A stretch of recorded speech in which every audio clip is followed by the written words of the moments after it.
دجال اس وقت کس جزیرے میں قید ہے؟ وہ چند لوگ جنہوں نے دجال سے ملاقات کی، وہ لوگ اس جزیرے تک کیسے پہنچے؟ کیا آج بھی کچھ لوگ دجال سے رابطے میں ہیں؟ وہ پراسرار جزیرہ کہاں ہے؟ آج گوگل میپ میں وہ جزیرہ دکھائی کیوں نہیں دیتا؟ آج ہم اس ویڈیو میں تمام سوالات کے جواب جانیں گے۔ WTV کی ویڈیو میں ایک بار پھر سے خوش آمدید۔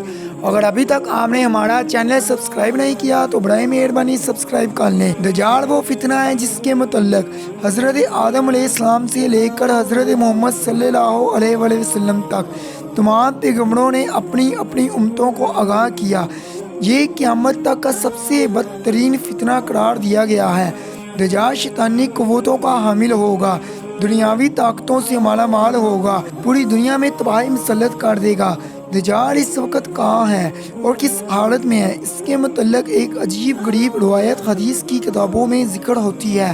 لہذا حضرت فاطمہ بنت قیس سے روایت ہے کہ ایک دفعہ حضرت محمد صلی اللہ علیہ وسلم نماز کے بعد ممبر پر تشریف لائے اور فرمایا، تمیم داری پہلے نصرانی آدمی تھے، وہ آئے اور مسلمان ہو گئے۔ اور مجھ سے ایک قصہ بیان کیا جس سے تم کو میرے اس بیان کی تصدیق ہو جائے گی جو میں نے دجال کے متعلق تمہارے سامنے ذکر کیا تھا۔ تمیم داری نے بتایا کہ وہ ایک بڑی کشتی پر سوار ہوئے جس میں سمندر میں سفر کیا جاتا ہے۔ ان کے ساتھ قبیلہ لحم اور جذام کے 30 آدمی اور تھے۔ سمندر کا طوفان ایک ماہ تک ان کا تماشا مناتا رہا۔ آئر کا سمندری سفر کے دوران مغرب کی جانب ایک جزیرے پر ان کی نظر پڑی جسے دیکھ کر وہ بہت خوش ہوئے اور چھوٹی چھوٹی کشتیوں پر بیٹھ کر اس جزیرے کی طرف روانہ ہو گئے۔ جب وہ اس جزیرے پر گئے تو انہیں جانور کی شکل کا ایک جیو نظر آیا جس کے سارے جسم پر بال ہی بال تھے۔ لوگوں نے اس سے کہا، کمبخت تو کیا بلا ہے؟ وہ بولا، میں دجال کا جاسوس ہوں۔ اس جگہ چلو، وہاں ایک شخص ہے جس کو تمہارا انتظار ہے۔ ہم لپک کر اس گرجے میں پہنچے۔ ہم نے بہت بڑا ایک ہیکل شخص دیکھا۔ اس سے قبل ہم نے کبھی ایسا کوئی شخص نہیں دیکھا تھا۔ اس کے ہاتھ گردن سے ملا کر اور اس کے پیر گھٹنوں سے لے کر ٹخنوں تک لوہے کی زنجیروں سے نہایت ہی مضبوطی کے ساتھ جگڑے ہوئے تھے۔ ہم نے اس سے کہا، بتا تو کون ہے؟ وہ بولا، تم کو میرا پتہ چل ہی گیا۔ اس نے کہا، بتاؤ تم کون ہو؟ پہلے ہم نے کہا، ہم عرب کے باشندے ہیں، ہم ایک بڑی کشتی میں سفر کر رہے تھے۔ سمندر میں طوفان آیا اور ایک ماہ تک رہا۔ اس کے بعد ہم اس جزیرے میں آ گئے۔ اس نے کہا، مجھے یہ بتاؤ کہ سبان کے جزیرے میں کھجوروں میں پھل آتا ہے کہ نہیں؟ ہم نے کہا، ہاں آتا ہے۔ اس نے کہا، وہ وقت قریب ہے جب اس میں پھل نہ آئیں گے۔ پھر اس نے کہا، بحر عربیہ کے بارے میں بتاؤ، اس میں پانی ہے کہ نہیں؟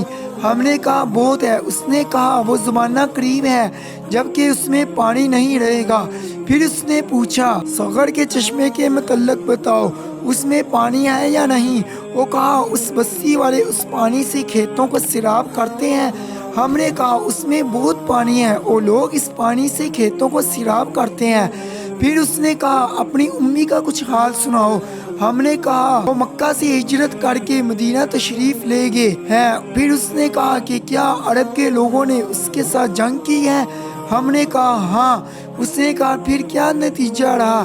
ہم نے بتایا کہ وہ اپنے ارد و نواح پر غالب آ چکے ہیں اور لوگ ان کی اطاعت قبول کر چکے ہیں۔ اس نے کہا، سن لو کہ عربوں کے ہاتھوں یہی بہتر تھا کہ وہ ان کی اطاعت کر لیں۔ اب میں تم کو اپنے متعلق بتاتا ہوں۔ میں دجال ہوں اور وہ وقت قریب ہے کہ جب مجھے یہاں سے باہر نکلنے کی اجازت مل جائے گی، میں باہر نکل کر تمام زمین پر گھوموں گا۔ 40 دن کے اندر اندر کوئی بستی ایسی نہ رہے گی جس میں داخل نہ ہو سکوں گا، سوائے مکہ اور مدینے کے۔ ان دونوں مقامات پر میرا داخلہ ممنوع ہے۔ نبی پاک صلی اللہ علیہ وسلم نے اپنا عصا مبارک ممبر پر مار کر فرمایا، یہ طیبہ ہے، یہ طیبہ ہے۔ میں تم کو یہی بتایا کرتا تھا۔ جانو کہ دجال نہ شام کے سمندر میں ہے اور نہ یمن کے سمندر میں ہے، بلکہ وہ مشرق میں ہے۔ اور نبی پاک صلی اللہ علیہ وسلم نے مشرق کی طرف ہاتھ سے اشارہ کر کے فرمایا۔ حضرت تمیم داری اور ان کے ساتھیوں نے جس جگہ دجال سے ملاقات کی تھی، اس کا علم آج تک کسی کو بھی نہیں ہو سکا، لیکن اس بارے میں بہت سارے دعوے کیے جا چکے ہیں کہ وہ پراسرار جزیرہ کہاں ہے جہاں دجال زنجیروں میں جگڑا قید ہے۔ بعض لوگوں کا خیال ہے کہ بحر عرب میں موجود سکوٹرا نامی جزیرہ ہی وہ جزیرہ ہے جہاں دجال قید ہے۔ یہ جزیرہ نہایت ہی عجیب و غریب ہے۔ جزیرہ سکوٹرا ملک یمن کا حصہ ہے اور ساحل سے 400 کلومیٹر کے فاصلے پر موجود ہے۔ اس جزیرے پر موجود چرند و پرند اور بہت سارے درخت باقی دنیا سے بہت زیادہ مختلف ہیں۔ اس کے علاوہ اس جزیرے پر 700 سے زائد درخت کی اقسام اور پرندوں جانوروں کی اقسام پائی جاتی ہے۔ اس جزیرے پر ایک پہاڑ بھی موجود ہے جہاں ایک مشہور غار الغور ہے جو 3 کلومیٹر تک طویل ہے۔ اتنا بڑا غار پورے مشرقی وسطی میں کہیں بھی موجود نہیں ہے۔ جیسا کہ حدیث میں ذکر ہے کہ دجال کا ظہور مشرق سے ہوگا اور ایسی جگہ سے ہوگا جہاں سے وہ مشرق وسطی کو متاثر کر سکے گا۔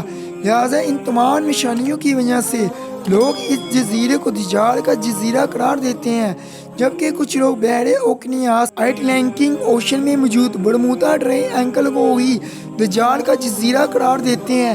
یہ وہ علاقہ ہے جہاں پر کمپوز کام کرنا بند کر دیتے ہیں، وہاں جانے والے جہاز اور کشتیاں بھی واپس نہیں آتی اور یہاں بہت سارے حادثات نورما ہو چکے ہیں۔ برمودا ٹرائینگل میں جنوں اور بھوتوں کے واقعات پیش آتے رہتے ہیں۔ اس علاقے میں اکثر سمندری طوفان آتے ہیں اور اونچی اونچی سمندری لہریں چلتی ہیں۔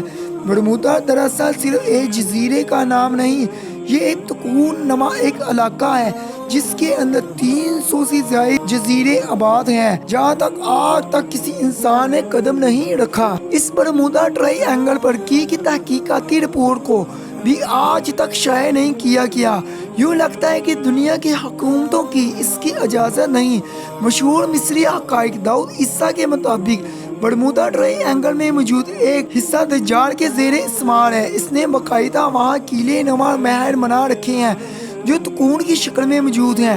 تاریخ میں دجال کے جزیرے کے متعلق ایک مشہور دعویٰ عثمانی امیر البحر اور جغرافیہ دان پی ریس کا ہے، جس نے خلافت عثمانیہ کے دور میں دنیا کا ایک نقشہ تیار کیا تھا۔ اس نقشے کو اگر ہم دیکھیں تو اس میں ایک پراسرار مقام کی نشاندہی کی گئی ہے جہاں اس نے ایک عجیب مخلوق کی تصویر بھی دکھائی ہے جو آدھا انسان اور آدھا جانور کی طرح نظر آتا ہے، جسے لوگوں نے دجال قرار دیا ہے۔ ترکی کے مشہور مصنف قرسان برقان نے اپنی ایک کتاب میں لکھا ہے کہ دجال ایک جزیرے میں قید ہے جہاں سے وہ اپنے پیروکار یعنی امریکہ اور اسرائیل کو ہدایت دیتا ہے۔ امریکی اور یہودیوں کی بحری جہازیں اس جزیرے تک جاتی ہیں جہاں وہ اس گرجے میں دجال کے ساتھ ملاقات کرتے ہیں اور انہیں بتایا جاتا ہے کہ آگے کیا کرنا ہے، لیکن یہ معلومات اتنی خفیہ ہوتی ہے کہ آج تک کوئی یہ نہیں جان سکا کہ جزیرہ کیا ہے۔ برقان نے لکھا وہ جزیرہ برمودا ٹرائینگل میں ہے، ٹرائینگل میں موجود کون میں ہی ہے، کیونکہ برمودا ٹرائینگل میں ایک جزیرہ ایسا ہے جہاں ایک بڑا گرجا پایا جاتا ہے اور جہاں کسی کو بھی جانے کی اجازت نہیں ہے اور وہاں کوئی داخل ہوتا ہے تو وہاں سے واپس نہیں آ سکتا۔ یہ جزیرہ کوئی عام جزیرے جیسا نہیں، یہی وجہ ہے کہ گوگل میپ میں بھی اس کی کوئی لوکیشن نہیں ملتی۔ کئی لوگوں نے اسے دیکھنے کا دعویٰ بھی کیا ہے کہ کئی امریکی بحری جہاز اس جزیرے میں داخل ہوتے ہیں۔ عیسیٰ داؤد نے اپنی کتاب میں لکھا ہے کہ دجال زمانہ قدیم سے بحر الکاہل سے غیر آباد اور سنسان جزیروں میں رہتا تھا اور حضور کریم صلی اللہ علیہ وسلم کے وصال تک وہ زنجیروں میں جکڑا ہوا تھا، مگر آپ صلی اللہ علیہ وسلم کی وفات کے بعد اس کی زنجیریں ٹوٹ گئی اور وہ آزاد ہو گیا، مگر اسے خروج کی اجازت نہیں۔ لہٰذا آج وہ برمودا ٹرائینگل کے قریب ویران جزیروں میں رہتا ہے اور وہاں سے اپنی دجالی قوتوں اور اپنے پیروکاروں کے ذریعے خروج کی تیاری کر رہا ہے۔ یہ جزیرہ بنیادی طور پر دجال کا ہیڈ کوارٹر ہے جہاں سے وہ تمام تدابیر کرتا ہے اور شر پھیلاتا ہے۔ اب ان جزیروں میں دجال کا جزیرہ کون سا ہے اس کا صحیح علم صرف اللہ پاک کو ہی ہے اور اپنے مقررہ وقت پر ہی اور اللہ کے حکم سے ہی دجال ان جزیروں سے نکل کر انسانی آبادی کی طرف آ جائے گا جو ہمارے لیے ایک آزمائش اور فتنہ ثابت ہوگی، جس فتنے سے بچنے کے لیے نبی پاک صلی اللہ علیہ وسلم نے ہمیں راہ دکھائی ہے۔ WTV کی یہ ویڈیو بھی اچھی لگی اور لائک اور شیئر لازمی کر دیجیے گا۔